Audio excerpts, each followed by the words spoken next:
কোনো পূর্বাভাস ছাড়াই ২০ আগস্ট গভীর রাত থেকে দেশের দক্ষিণ পূর্বাঞ্চলের ৮টি জেলা প্লাবিত হতে শুরু করে। পরদিন দুপুরে তা ভয়াল রূপ ধারণ করে। কিছু বুঝে ওঠার আগে লাখ লাখ মানুষ পানিবন্দী হয়ে পড়ে। দেখা দেয় নিরাপদ আশ্রয়, খাবার ও সুপেয় পানির অভাব। এমনই এক বন্যা কবলিত জেলা ফেনী।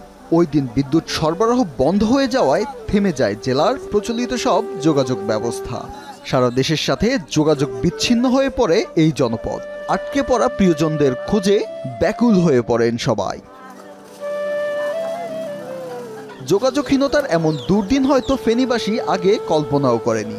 অবস্থা এমন দাঁড়ায় যে জেলার প্রশাসনিক প্রধান হিসেবে ডিসি নিজেও বিচ্ছিন্ন হয়ে পড়েন তার ইউনিয়ন পর্যায়ের কর্মকর্তাদের থেকে।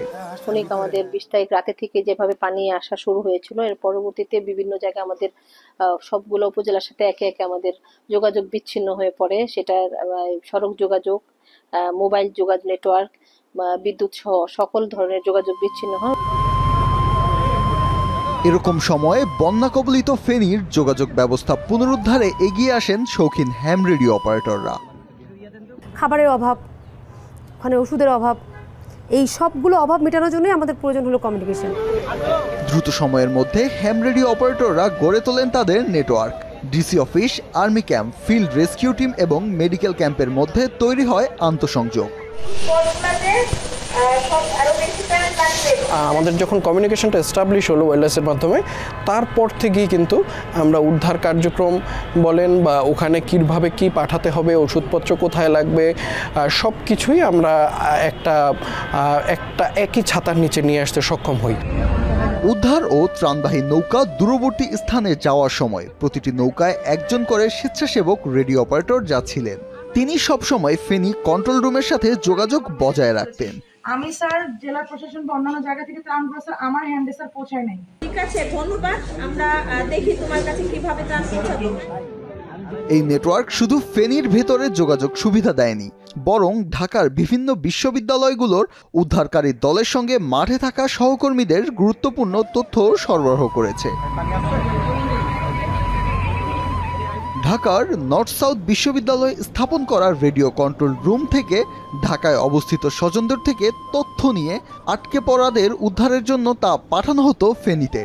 সফল অপারেশনের পর তা আবার জানানো হতো ঢাকার স্বজনদের।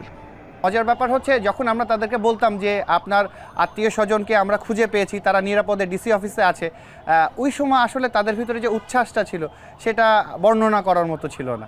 অ্যামেচার রেডিওর কাজটাই মূলত এখানে দুর্যোগের সর্বপ্রথম সেই এলাকায় পৌঁছে সেই এলাকা থেকে তথ্য প্রেরণ করা। গুটি গজনের নয়, বরং এই উদ্যোগটি ছিল হ্যাম রেডিওর প্রতি ভালোবাসা ও সংযুক্ত হ্যামদের সমন্বিত প্রচেষ্টা।